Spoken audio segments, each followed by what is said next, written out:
Okay, so I'm going to start by showing you how to put your foldable together, and this assumes that you've already cut it all out. So if you haven't already cut it out, you're going to need to pause and go ahead and do that. So the first thing that you're going to glue down, you're only going to be gluing descriptions and titles. So it says glue description here, and they have numbers. So I'm looking for the one that says 1. So it says description and then it says 1. So I'm going to go ahead and I'm going to glue that here. So that goes right here. And remember, you only glue here. If you glue all the way down, you're going to cover up the graph. Okay? Okay, so, and then title 1 would be one solution. This is for one solution. And we'll all talk about what this is. We're just getting it glued down right now.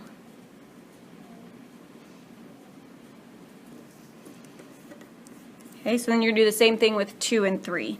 So I'm doing the 2 description, and remember, you don't need a whole lot of glue. You want enough that it's going to stick, okay, but you don't want to do a whole bunch. So description goes here, and then title goes on top of that.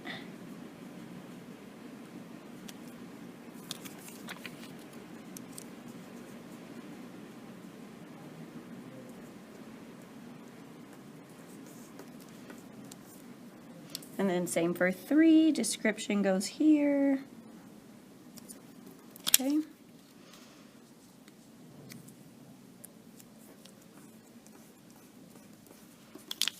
And then title right on top.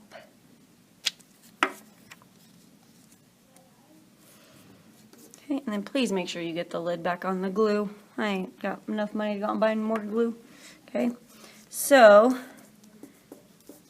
there's your foldable. So I'm going to go ahead and fold mine at those lines so that it's easier to fold and they don't come apart.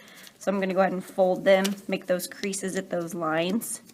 And then once you write on this, then you'll glue it in. I wouldn't glue it in to your notebook until you've written on it, but I at least wanted you to get it made so that you didn't have pieces going everywhere. So I'm just folding on those lines to go ahead and make my creases, so that it doesn't come off when I flip it. Okay, so today we're talking about types of solutions from a systems of equation, and we're going to go ahead and write the learning goal that's right here. So the learning goal in your notes is I can determine the number of solutions a linear system has, so that's what I'm going to write here. So I can determine the number of solutions a linear system has. Okay, and when they say types, okay, those types are the number of solutions. Okay, so this says they can have 3 different types of solutions. You can have one solution, no solution, or infinitely many solutions. Okay, so we're going to start with one solution. Okay, and that's what we talked about for the most part on the activity we did yesterday. So we're going to go ahead and draw a graph that looks at, and basically all that is 2 lines intersecting at one point. Okay, so if I have this line and I have this line, okay, they intersect at that point, so that's my one solution. Okay. Okay, and so that would be my description. 2 lines. Okay, 2 lines intersect at one is very important point. Okay, so if 2 lines intersect at one point, when you graph them, that means that it has one solution. Okay, that's one solution. 2 lines intersecting at one point, and that's what it would look like. Okay, now it says, is there a way to tell how the graph will look by observing the 2 equations? Okay, well, we know that when 2 lines intersect, okay, that means that they have different slopes. Because remember, if they have the same slope, that means that they're parallel. So we wouldn't want them to have the same slope. So an example would be if I have y equals 3x minus 4 and y equals 4x minus 2. Okay, so both equations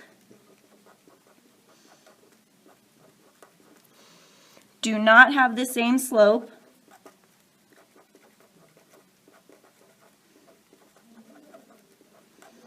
Both equations do not have the same slope, and they are not identical. Not identical equations.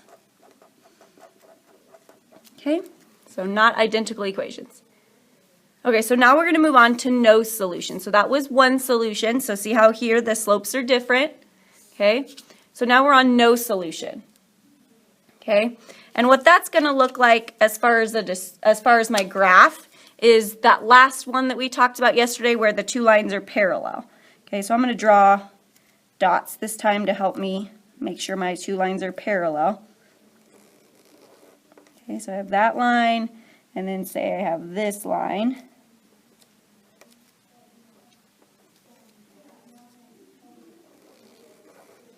Okay, so those two lines are parallel.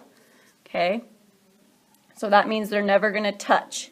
Okay, so we're going to write parallel lines that will never intersect. Okay, so one solution is they intersect at one point. Okay, and parallel lines is they never intersect.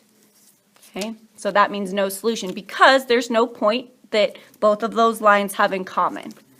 Okay, okay, so is there a way by looking at the equation that we can tell that how the graph is going to look by just looking at the equation? So over here, we said with one solution, they don't have the same slope and they're not identical, whereas over here, okay, we say, like say we have y equals 2x minus 4 and y equals 2x plus 3. Well, those have the same slope. Okay, so those are no solution because they're going to end up being parallel lines. Okay, so both equations have the same slope. Both equations have the same slope. Okay? Okay, and then our last option, when we talked about solving equations, we had the same, just like one variable where we were just solving for x or y. We had the same. We had one solution, no solution, and infinitely many. So the same goes for when we're solving systems. So infinitely many solutions, okay, is basically where the two lines lay on top of each other. So I'm only going to actually just draw one line, okay? The two lines lay on top of each other, basically, okay?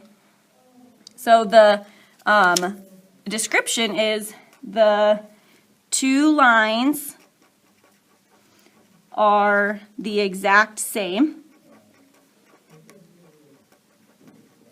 and it looks like only one line when graphed. Okay, it looks like only one line when graphed. Okay. Okay, so what does that look like in an equation? What are we going to see? Okay, so an example of a system that has infinitely many solutions is 2x plus 4y equals 8 and x plus 2y equals 4. Okay, and the reason that those are the same is because if I take this whole equation and multiply it by 2, well, 2 times x is 2x, 2 times 2y is 4y, and 2 times 4 is 8. So those are equivalent, okay, even though they don't look, or if I take this whole thing and divide everything by 2, because remember, if I divide everything by the same amount, it's keeping it's not changing the value.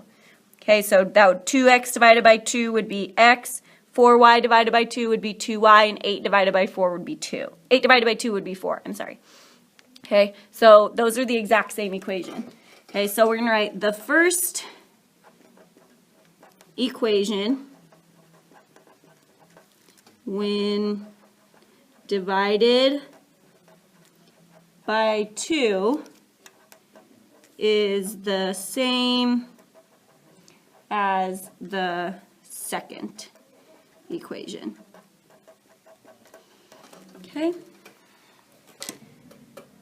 Okay, so that's it for the foldable. So tomorrow in class, or if you're still in class now, you can go ahead and glue it in. And we're going to use the foldable to help us do this. Okay, so it says, example number 1 says, look at the graphs below. Determine how many solutions each linear system has. So we're really just looking at the graphs right now. So let's just look at our graphs and compare. Okay, so this first one, which one does it look the most like? Okay, it looks like this one, so that means there's no solution. Okay. Okay, this one looks the most like this one. So this is going to be infinitely many solutions. And if you want to write IMS, that's fine. Infinitely many solutions. And then this one looks most like this one, so that's one solution. Oops, I'm sorry. So this one that I'm doing right here looks most like this one, so it's one solution. Okay. Okay, go ahead and do the U try. Okay, example number 2. Without solving the linear system, tell whether the linear system has one solution, no solution, or infinitely many solutions. Okay, in order to best do this, we're going to want to get them into y equals mx plus b form, into that slope-intercept form. Okay, so this one's already like that, but I need to transform this one into slope-intercept form so that I can look at them and say whether or not they're the same. Okay, so I'm going to subtract 4x from both sides because remember, I'm trying to get it into y equals mx plus b. Okay, so put into y equals mx plus b to compare. Okay, so 2y equals negative 4x plus 12. Okay, then if I divide by 2 to get the y by itself, remember, oops, not negative 2. Remember, my goal is to get y by itself. So I have y equals negative 4x divided by 2 is negative 2x, and 12 divided by 2 is 6. So there's my other equation. So I have y equals negative 2x plus 6. Okay. Now I have to determine which of these that looks most alike. Okay. Well, they have the same slope, but this isn't the same. Okay. So which one is that like? Okay. These ones don't have the same slope, so it's not that one. Okay, these ones have the same slope and the b is different. These ones would probably have the same slope because they're the same line, but they'd also have the same y-intercept if they're the same line. So it has to be this one because their y-intercepts are different. So this is no solution. Okay. Okay, now we have to get these ones into y equals mx plus b form. So negative 2x plus 5y equals 5. Okay, so now I have to put this into y equals mx plus b, so I'm going to add the 2x to both sides. So 5y equals 2x plus 5. And remember, the reason that I always write the x term first is just because that's how the slope-intercept form does. It puts the x term before the y-intercept, so it's just habit for me to put it first. Okay, so now to get y by itself, they're being multiplied. So to get rid of the 5, I have to divide by 5. So I'm going to have y equals 2/5 x. 5 divided by 5 is 1. Okay, so my second equation, this became y equals 2/5 x plus 1. So now I have to decide which one does that look like. Okay, so not the same slope, not identical. Well, those look pretty identical to me. So if they're identical solutions, or if they're identical equations, that's this one. Okay, same as the second equation. So those are the same. Okay, so this would be infinitely many solutions. I don't have enough room to write it out, so I'm just going to write IMS. Okay, and then this last one, we have y equals negative 3x plus 2, and then we have x minus y equals 6. So I've got to put this into slope-intercept form. So I'm going to subtract x from both sides. Okay, and then this is not the same as y equals. It has to be y equals. So I'm going to divide everything by a negative 1 to get rid of the negative, because dividing y by 1 leaves it as y, but if I divide it by a negative, it gets rid of the negative, which is what we want. So I'm dividing everything by negative 1. So this becomes positive, so I have y equals, this also becomes positive, and then 6 divided by negative 1 is negative 6. So that would be the equation.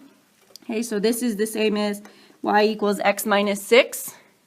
Okay, and then now I have to compare these. Okay, so I don't think those are going to be the same, because if I multiply Yeah, because the y's are already the same. Now I'm just looking over here, and those are both different. We know that if it's no solution, they're the they're the same slope, and they're not the same slope. This one has a slope of 1. This one has a slope of 1, and this one has a slope of -3, so it's not the same slope.